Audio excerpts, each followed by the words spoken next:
அஸ்ஸலாமு அலைக்கும் வரஹ்மத்துல்லாஹி வபரகாத்துஹு.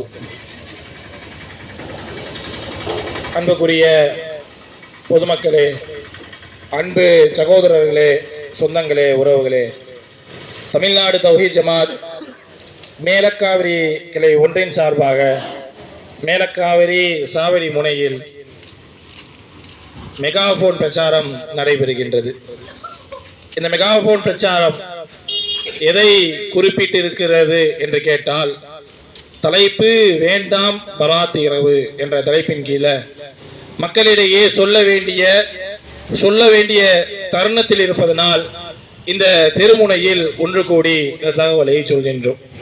பொதுவாக மனிதனுக்கு மறதி ஏற்படுவது என்பது யதார்த்தமான ஒரு விஷயம். அந்த மறதி அந்த மனிதனுடைய மார்க்கத்தை மலித்துவிடக் கூடாது என்ற நிலையில் மறதி இருக்க வேண்டும். இது இஸ்லாமிய மார்க்கத்தில் இந்த மூல ஆதாரங்கள் என்று சொன்னால், இஸ்லாம் என்று ஒரு விஷயத்தை இஸ்லாமிய சமுதாய மக்கள் பின்பற்ற வேண்டும் என்றால் திருமறை குர்ஆன்.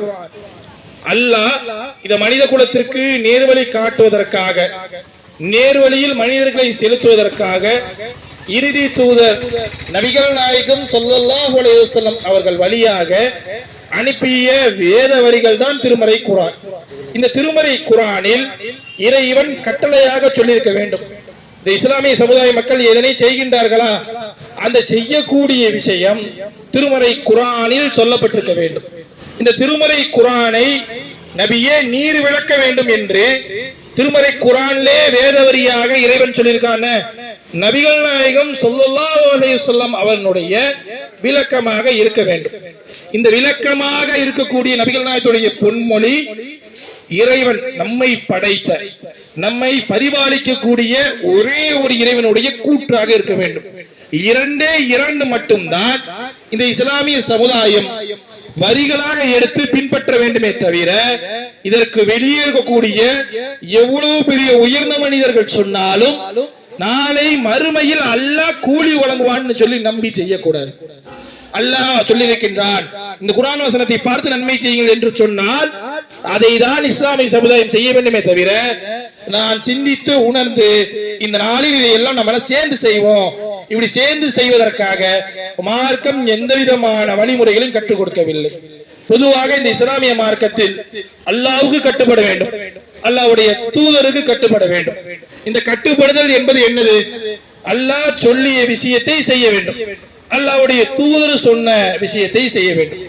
இதற்கு மாற்றமாக செய்வது, அல்லாஹ் சொல்லாத, அல்லாஹ்வுடைய தூதர் சொல்லாத செய்திகளை செய்தால் மார்க்கத்தில் அதற்கு பெயர்தான் பித்அத், நூதன வழிமுறை, புதிய வழிமுறை அப்படிங்கக்கூடிய வாசகத்தால் சொல்லப்படக்கூடிய விஷயம். இந்த பித்அத் எப்போ உருவாகும்? நபிகள் நாயகம் சொல்லாதை செய்யறப்ப பித்அத் ஆகும். அல்லாஹ்வும் அல்லாஹ்வுடைய தூதர் வழிகாட்டாத விஷயத்தை செய்யறப்ப பித்அத் ஆகும். இப்படி பித்அத்தான காரியமாக சமுதாயத்தில் இன்னைக்கு எண்ணற்ற விஷயங்கள் நடக்கின்றது. ஒவ்வொரு மாதத்திலும் நிறைய பித்அத்தான காரியம் நடைபெறுகின்றது. அதிலும் குறிப்பாக ரமலானுக்கு முந்தைய மாதத்தில் மக்களிடையே பித்அத்துகளாக பார்க்கப்படக்கூடிய செய்தி, பித்அத்துகளாக நடக்கக்கூடிய செய்தி என்னன்னு கேட்டோம்னா, ஷாபான் பிறை 15 கொண்டாடுவது. இந்த ஷாபான் பிறை 15 கொண்டாடுவத இது ஏதோ நபிகள் நாயகம் ஸல்லல்லாஹு அலைஹி வஸல்லம் அவர்கள் சொல்லியது போல மக்கள் இன்று செய்கின்றார்கள். இப்படி செய்வதற்கு நபிகள் நாயகம் வழிமுறை காட்டினார்களா என்று கேட்டால், அல்லாஹ்வுடைய தூதர் எந்த விதமான ஏவுதலையும் செய்யல. இந்த இடத்துல நாம் ஒண்ணு சொல்ல விரும்புறோம். என்ன விரும்புறோம் கேட்டோம்னா, எங்களுடைய கருத்தை சொல்வதற்காக நாங்கள் இங்க குழும்பவில்லை, மாறாக அல்லாஹ்வுடைய தூதருடைய சொல்லு, அந்த கருத்தை சொல்லதான் இங்க வந்தோம். நபிகள் நாயகம் ஸல்லல்லாஹு அலைஹி வஸல்லம் அவர்கள் கூறுகின்றார்கள். என்ன, எந்த அளவிற்கு கூறுகின்றார்கள் என்று கேட்டால், மன் அஹதஸ ஃபீ அம்ரினா ஹாதா மா லைஸ ஃபீஹி ஃபஹுவ ரத்துன். நம்முடைய இந்த மார்க்க விஷயத்துல அல்லாஹ்வுடைய தூதர் சொன்ன பொன்மொழி, அததான் நம்ம அரபியில உச்சரித்தோம். நம்முடைய மார்க்க விஷயத்துல நம்முடைய அனுமதி இல்லாமல் இல்லாததை புதிதாக உண்டாக்கப்படக்கூடியது முற்றிலுமாக மறுக்கப்படும். இந்த மார்க்கத்துல எதையாவது சொல்லணும் அப்படின்னாலே நபியாக தூதராக முகமதாக நான் வந்தேன், நான் தான் சொல்லணும். நான் சொல்லாமல் புதிதாக யாராவது ஒருத்தவங்க சொன்னா அது ரத்து செய்யப்படும். தமிழ்ல ரத்துங்கிற வார்த்தை இருக்குல்ல, அரபியில சொல்லப்பட்ட அதே வார்த்தை என்னது? இந்த மார்க்கத்துல தடை செய்யப்படும், அது நிராகரிக்கப்படும், அல்லாஹ்வால் பொருந்திக் கொள்ளப்படாது இப்படின்னு சொல்லி, இது நபிகள் நாயகம் சொன்ன செய்தி, நாங்கள் சொல்லும் செய்தி அல்ல. இதனை முதல் விஷயமாக பதிய வைக்கிறோம். இவர்கள் இது போன்ற நிகழ்வின் பொழுது ஏதோ பேசுகிறார், நாங்கள் ஏதோ பேசவில்லை. நபிகள் நாயகம் சொன்ன செய்தி சஹீஹுல் புகாரில 2697வது செய்தியா பதிவாயிருக்கு.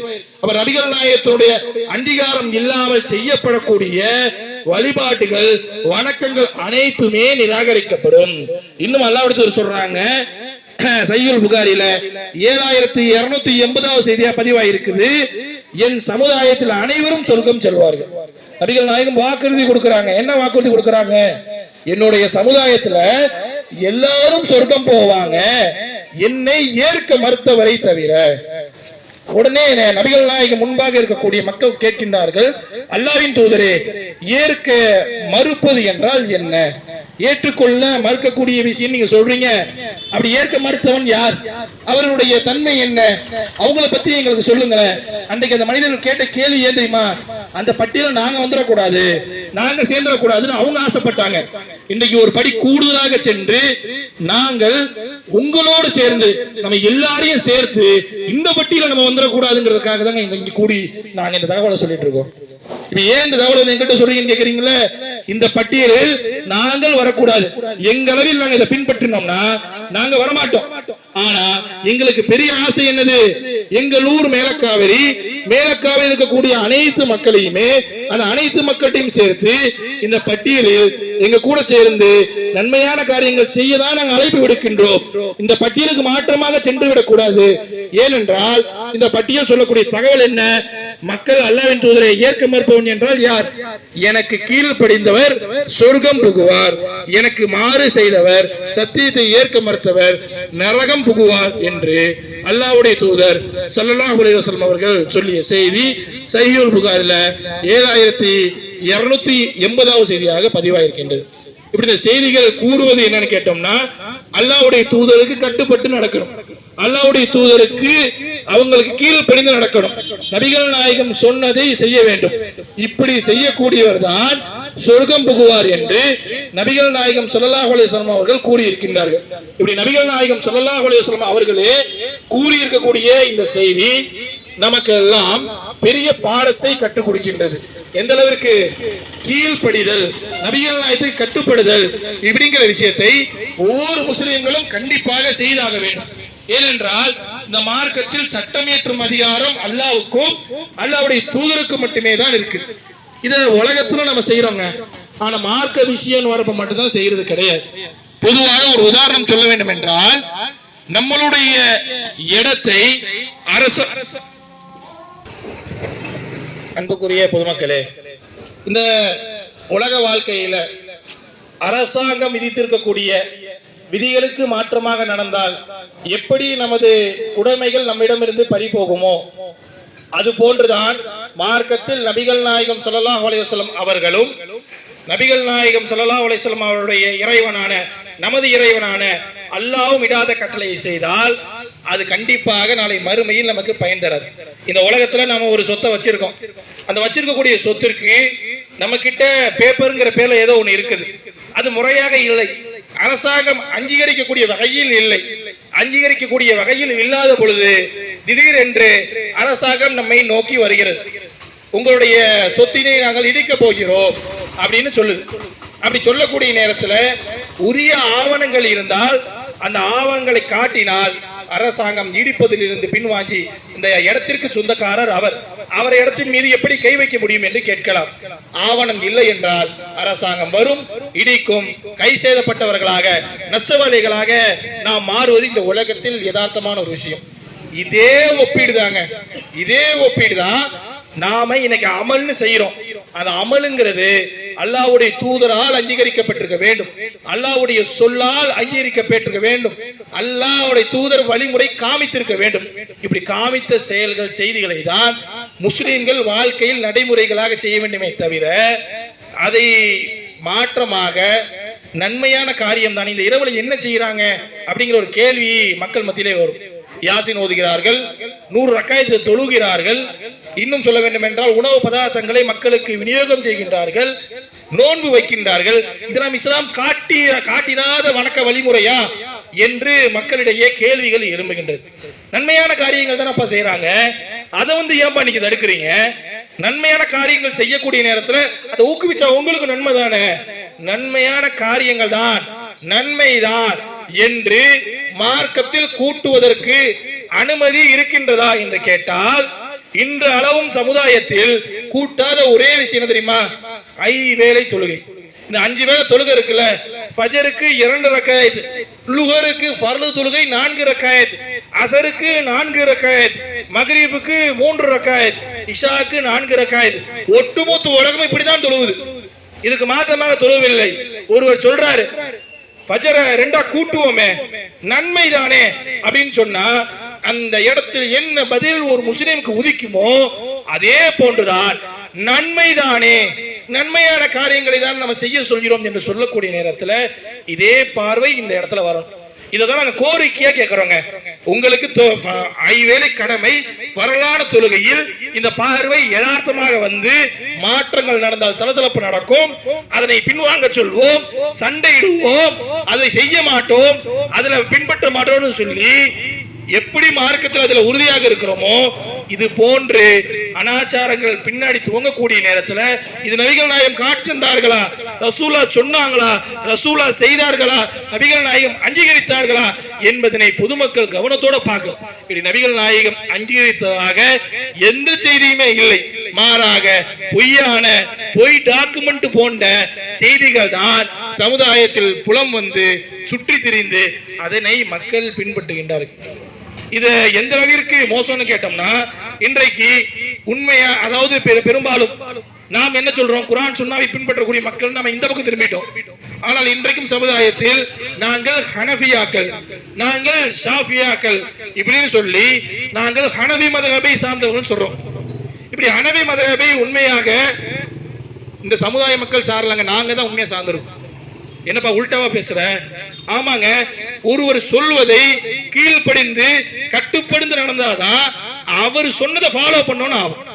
அப்படி ஃபாலோ பண்ணதாக சொல்லணும் அப்படின்னா இமாம் அபூ ஹனீஃபா ரஹிமஹுல்லாஹ் அவங்க என்ன பண்றாங்க அப்படின்னா ஒரு தகவலை சொல்றாங்க. ஹனஃபி மதஹபை சார்ந்தவர்கள் எல்லாருமே இமாம் அபூ ஹனீஃபா ரஹிமஹுல்லாஹ் அவங்க சொல்றதை கட்டுப்படுறதா இருந்தா இந்த வாசகத்தை கவனியுங்கள். பராத் இரவில் தெருக்களிலும் கடை வீடுகளிலும் அவ்வாறு பள்ளிவாசிகளிலும் அதிகமான விளக்குகளை எரிய வைப்பது பிதஅத்தான காரியம் இப்படின்னு சொல்லி ஹனஃபி மதஹபுடைய நூலான அல் பஹ்ருர் ராயிக் பாகம் 5 பக்கம் 232ல பதிவாயிருக்கூடிய செய்தி. இது ஹனஃபி மதஹபுடைய நூல்ல இருக்கு. ஹனஃபியாக்கள் எங்கே, ஹனஃபி இமாமை பின்பற்றக்கூடிய மக்கள் எங்கே? அபூ ஹனீஃபா ரஹிமஹுல்லாஹ் என்று மைக்கில் பலமுறை கூறி மக்களை அபூ ஹனீஃபா ரஹிமஹுல்லாஹ் அவர்கள் கூறுகின்றார்கள். அபூ ஹனீஃபா ரஹிமஹுல்லாஹ் தான் கூறுறாங்க, நல்ல மனிதர் கூறுகின்றார். என்ன கூறுகின்றார்கள்? பராத் இரவில் தெருவிளக்குகளை எரிய விடுவது அது பிதஅத் ஆகும். நாங்க சொன்னோம்ல, எங்க கூட அபூ ஹனீஃபா ரஹிமஹுல்லாஹ் அவர்களும் சேர்ந்து விட்டார்கள். அப்ப உண்மையான ஹனஃபி மதஹபை பின்பற்றக்கூடியவர்கள் இந்த செய்தியினை பள்ளிவாசல் எடுத்துரைக்க வேண்டும். இமாம் அபூ ஹனீஃபா கூறியிருக்கின்றார்கள், அதற்கு மாற்றமாக நம்ம ஹனஃபி பள்ளின்னு சொல்றோம். ஆனா நம்ம பள்ளியில சீரியல் சட்டி எரிய விடுறோம், தெருக்கல்ல லைட் எரிய விடுறோம், நைட்டு நின்று வணங்குறோம். இன்னும் சொல்லணும்னா ஒரு படி மேலாக சென்று இமாம் ஷாஃபி அவர்களுடைய விளக்கத்தை கேட்கக்கூடிய நேரத்தில் மிக ஆச்சரியமாக இருக்கின்றது. எந்த அளவுக்கு ஆச்சரியமாக இருக்குது அப்படின்னு கேட்டோம்னா, ரஜப் மாதத்துல முதல் வெள்ளிக்கிழமை இரவுல மக்ரிபிலையும் இஷாவுக்கு மத்தியில 12 ரக்காயத் தொழுவதும், மாதத்தினுடைய பிறை 15ல 100 ரக்காயத்துகள் சிறப்பாக தொழுவதும் பலிக்க வேண்டிய ஒரு பிதஅத் ஆகும். கமாண்ட் பண்ற, ஆங்கிலத்தில் சொல்லணும், தமிழ்ல சொன்ன சில பேருக்கு புரிய மாட்டிருக்கு. விமர்சிக்கப்பட வேண்டிய, கமாண்ட் அடிக்க வேண்டிய, பலிக்க வேண்டிய ஒரு பிதஅத் புதுசா மக்கள் உருவாக்குனாங்க. இன்னும் இதனை சொல்லிட்டு இமாம் ஷாஃபி அந்த இடத்துல நிக்கல, தொடர்கின்றார்கள். அவ்வாறு தொழுபவன் பாவியாவான். நான் சொல்லுங்க, இமாம் ஷாஃபி ரஹிமஹுல்லாஹ் சொல்றாங்க, கண்ணியமிக்க இமாம் ஷாஃபி ரஹிமஹுல்லாஹ் சொல்றாங்க, அவன் பாவியாவான். இதை செய்பவனை தடுப்பது ஆட்சியாளர்கள் மீது கடமையாகும். யாருக்கு இமாம் ஷாஃபி சொல்றாங்க?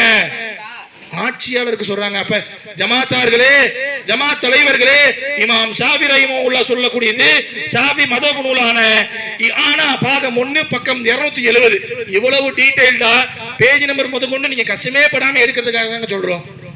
இது சொன்னதெல்லாம் கூட எங்களுக்கு இருக்குது. எங்களை எப்பொழுது வேணா நீங்கள் அணுகி இந்த ஆதாரத்தை பெற்று பொதுமக்களே போய் கேளுங்க. என்ன கேளுங்க? இமாம் அபூ ஹனீஃபா ரஹிமஹுல்லாஹ்வை பின்பற்றுவதாக சொல்லி ஹனஃபி மதஹப் பள்ளிவாசல் என போர்டு வைத்து விட்டு இமாம் அபூ ஹனீஃபாவின் கூற்றுக்கு மாற்றமாகவே நடக்கிறோமே, நமது பள்ளிவாசல் உண்மையில் ஹனஃபி மதஹப் பள்ளிவாசல் தானா? அந்த மதஹபுக்கு உட்பட்டு தான் நம்ம நடக்கிறோமா? இல்ல நீங்க புதுசா உருவாக்கிக்கிட்டு எங்களுக்கு தெரியாமல் எங்களை மறைத்து எங்களை ஏமாற்றுகிறீர்களா? கேளுங்க, மக்களே போய் கேளுங்க. புரட்சி துவங்கணும். புரட்சி துவங்கினால் மட்டும்தான் கேள்வி எழுங்க. ஒரு காலத்தில் கேள்வி கேட்பதற்கோ தகவலை பரிமாறுவதற்கோ வழிமுறை இல்லாம இருந்துச்சு. இன்னைக்கு தட்டுன வேகத்துல இப்ப நான் சொன்ன செய்தியை நான் கொடுக்காமலே நீங்கள் தேடி எடுத்துக்கொள்ளக்கூடிய இடத்துல இருக்குது. இன்றைக்கும் நாங்க சாபான் பேரை 15ல மகரிப் தொழுத பிறகு சீரியல் லைட்டை எரிய விடுவோம், யாசின் ஓதுவோம், ரொட்டி விநியோகம் பண்ணுவோம், 100 ரக்காய் தொழுவோம், நோம்பு நோற்போம், கேள்வி கேட்போம். இப்படின்னு இருந்தா நாம மறுத்தது யாரனா பேசிய எங்களை அல்ல, நபிகள் நாயகம் ஸல்லல்லாஹு அலைஹி வஸல்லம் அவர்களையும் கண்ணியமிக்க இமாம்களையும் தான் நீங்க மறுத்திருக்கின்றீர்கள். கண்ணியமிக்க இமாமை மறுப்பதனால் எந்த விதமான பிரச்சனையும் உங்களுக்கு வரப்போறது இல்லை. மாறாக நபிகள் நாயகத்தை மறுக்கக்கூடியவன் கீழ்ப்படியாதவன் என்ற இடத்திற்கு சென்று சொர்க்கத்திற்கு போக முடியாதுங்க. நீ ஆசைப்படுறது எதுக்குங்க? இந்த தொழுகிறது இருக்கு, சொர்க்கம் வேணும்னு தொழுகிறீங்க. ஆனா தொழுதா சொர்க்கம் கிடைக்காது. எந்த தொழுகைய? ரசூலுல்லாஹ் வரையறுக்காத தொழுகை தொழுதால் சொர்க்கம் கிடைக்காது. சொர்க்கத்துக்கு உண்மையா ஆசைப்படுறீங்க அப்படின்னா நபிகள் நாயகம் வரையறுத்த தொழுகை தொழுங்க. ரொம்ப எளிமை. லைலத்துல் கத்ர் என்ற ஒரு இரவு இருக்குது. எங்கேயாவது லைலத்துல் பராத்னு சொல்லி ஹதீஸ்களில் காணப்படுகிறதா என்று கேட்டால் அப்படிப்பட்ட ஒரு இரவும் இல்லைங்க. இப்படி இல்லாத ஒரு விஷயத்தை மார்க்கத்துல புதிதாக உண்டாக்கி அடுத்த வாரம் சனிக்கிழமை மேலக்காவரி முழுவதும் இதை கொண்டாடுறதற்காக ஏற்பாடுகள் நடக்க இருக்கின்றது. இந்த தருணத்துல ஒரு வாரம் முன்பாகவே வந்து செய்தி சொல்றோம். என்ன சொல்றோம்? இது மார்க்கத்துல இல்ல, இது பிதாத்து, இது நூதன பழக்க வழக்கம், இது எங்களுடைய சுய லாபத்துக்காக சொல்லலங்க. இதை நீங்க நிப்பாட்டுவதனால் எங்களுக்கு எந்த பயனும் இல்லை. மாறாக நீங்கள் நாங்களும் ஒரு அணியாக சேருவோம். எந்த மாதிரி அணியாக சேருவோம்? இஸ்லாத்தை பின்பற்றக்கூடிய மக்களாக சேருவோம். இஸ்லாத்தை வாழ்க்கையில் வழிமுறையாக எடுத்துக்கொள்ளக்கூடிய மக்களாக சேருவோம். ஊராக சேருவது முக்கியம் அல்ல, இஸ்லாமாக சேருவதுதான் முக்கியம். நாங்களும் சேரதுக்கு தயார். எப்பொழுது? வஹியை மட்டும் தான் பின்பற்றுவோம், நபிகள் நாயகத்தை மட்டும் தான் பின்பற்றுவோம். இப்படி நாங்க சொல்றோம்ல, இதே மொழி மக்கள் மத்தியில் பின்பற்றுவதற்கு வாய்மொழியாக கொடுக்கப்படுகிறது என்றால் அதனை பின்பற்றுகிறது என்றால் தாராளமாக சேருவதில் எந்த குறை இருக்கிறது? இந்த மார்க்கம் என்பது அல்லாஹ்வுக்கு உரியது, அல்லாஹ்வுடைய தூதருக்கு உரியது. நாம நினைக்கிற பாசம் வைக்கிற ஆட்களுக்கு எல்லாம் உரியது கிடையாதுங்க. அவ்வளவுதான் சொல்லலாம். மார்க்கத்தின் அத்தாரிட்டி நபிகள் நாயகம் ஸல்லல்லாஹு அலைஹி வஸல்லம் அவர்களும் இந்த மார்க்கத்தை உருவாக்கி நமக்கெல்லாம் கொடுத்த இறைவனுக்கு மட்டும்தான். நாம ஒருத்தர் அழகா பார்த்து பாசமா பார்க்கக்கூடிய பாப்புக்கு உரியது கிடையாது. பாசமா பார்த்து இமேஜ் கொடுக்கக்கூடிய ஊர் தலைவருக்கு கிடையாது. பாசமா பார்த்து மாநில தலைவரை உருவாக்கக்கூடிய அவருக்கு கிடையாது. இன்னும் உலக தலைவரை மாறக்கூடியவருக்கு கிடையாது. நபிகள் நாயகம் ஸல்லல்லாஹு அலைஹி வஸல்லம் அவர்கள் மட்டும்தான் தலைவர். எந்த தலைவர்? மார்க்கத்திற்கான தலைவர். அந்த தலைவர் சொல்வதை மட்டும்தான் கேட்கும். அவர் தாங்க தலைவர். வேற யாரு? எத்தனை பேர் தலைவர் தலைவர் சொல்லலாம். அவருடைய சொல்லம் மறுக்கப்படுவதற்குரிய சொல் தலைவர் சொல் என்று சொன்னால் நபிகள் நாயகம் ஸல்லல்லாஹு அலைஹி வஸல்லம் அவருடைய சொல் மட்டும்தான் தலைவரின் சொல். அந்த தலைவர் தான் சொல்றாங்க, எனக்கு கீழ்ப்படியுங்க, கட்டுப்படுங்க, எனக்கு கட்டுப்படுறவர் சொர்க்கத்துக்கு செல்வார். இந்த தருணத்துல இளைஞர்களை சுட்டி காமிக்க விரும்புறோம். இளைஞர்களே, நீங்க தான் சமுதாயத்தின் தூண்கள். உங்களுக்கு இரவு நேரத்தில் நேரம் கிடைத்து விட்டது என்று சொன்னால் அந்த நேரத்தில் நீங்கள் சந்தோஷமாக இருப்பதற்காக முயற்சி எடுத்து இந்த மாதிரி இரவுகள்ல தெருமுக்குகள்ல கூடி நின்றுகிட்டு ஒரு இரவு ஜாலியா சந்தோஷமா இருந்தா என்ன? உங்களுக்கு தேவை சந்தோஷம். ஆனா மார்க்கத்தில் இல்லாத ஒன்றை பெரியவர்கள் உருவாக்கி அதை செய்கின்றார்கள். என்றைக்காவது இஸ்லாம் சொன்னதுதானா? அல்லாஹ் சொன்னதுதானா? அல்லாஹ்வுடைய தூதர் சொன்னதுதானா இந்த கேள்வியை புரட்சிகரமாக நீங்கள் கேட்டிருந்தால் இந்த ஊரில் குர்ஆன் சுன்னா மட்டுமே நடந்திருக்கும். அப்படி இளைஞர்கள் கேட்க மறுத்ததின் காரணமாக தான் இதுல தாண்டி நாமெல்லாம் சேர்ந்து இருக்கணும், ஒன்னா இருக்கணும். தப்பில் ஒன்றா இருப்பது அல்ல, சரியில் வாங்க ஒன்னா இருப்போம், நன்மையில் ஒன்றாக இருப்போம், தீமையில் பிரிந்தே இருப்போம். தீமை செய்யக்கூடியவன் தேவையில்லை. வீட்டில் அப்படித்தானங்க, கெட்ட பழக்க வழக்கம் உட்பட்ட ஒரு குழந்தையுடன் முதல் பிள்ளை தலைச்சம் பிள்ளை தவறு செய்கிறான் என்றால் அவன் கூட பாக்கி இருக்கக்கூடிய குழந்தைய அண்ட விட மாட்டோம், பக்கத்து வீட்டுக்கார பிள்ளைங்களோட அண்டை விட மாட்டோம். அதே போன்றுதான் இஸ்லாம் எதையெல்லாம் தீமையாக சொல்கின்றதோ அந்த தீமை கூட ஒன்றாக இருக்க முடியாது. மாறாக இஸ்லாம் சொன்ன நன்மையை சேர்ந்து செய்வோம், சேர்ந்து பண்ணுவோம். இப்படிங்கிற முடிவை எடுக்கிறோமா? கண்டிப்பாக சேரலாம். ஆனால் மாற்றமாக விதத்துகளை செய்தால் நாளை மறுமையில் நஷ்டவாளிகளாக மாறி நாம மறுமையினுடைய வாழ்க்கையை வந்துருவோங்க. இந்த உலகத்துல குறிப்பிட்ட வயசுக்கு பிறகு இறப்புங்கிறது எல்லாருக்கும் உண்டு. இந்த இறப்புக்கு பிறகு கூடிய வாழ்க்கை நன்மையாக அமையணும், நல்ல முடிவை அடையணும் அப்படின்னா நபிகள் நாயகத்துக்கு கட்டுப்படணும். நபிகள் நாயகத்துக்கு கட்டுப்பட்டு ரசூலா சொன்னா செய்வோம். யார் எதை செஞ்சாலும் நபிகள் நாயகம் சொன்னார்களா, நபிகள் நாயகம் அங்கீகரித்தார்களா, நபிகள் நாயகம் செய்தார்களா என்று பார்க்கக்கூடிய பார்வை ஒவ்வொரு முஸ்லிமிடம் வந்தால் எல்லா கேள்விகளும் எழுப்பப்பட்டு மார்க்கத்தில் விதத்துக்களை உண்டாக்கக்கூடிய வழிமுறைகள் அனைத்துமே மூடப்படும். நன்மைதானே என்ற கேள்வி ஒழிக்கப்படும், மக்கள் எல்லாம் மாறுவார்கள். இந்த மாற்றத்தினை ஒவ்வொரு தனி மனிதனும் எடுத்தால் மட்டுமே தான் மாறுமே தவிர இதனை நாங்கள் திருமுறையில் கூடி தகவல்களை தெரிவிக்கலாம். மாற்றம் என்பது உங்கள் கையில் இருக்கிறது. மறுமைதான் நிரந்தரம்.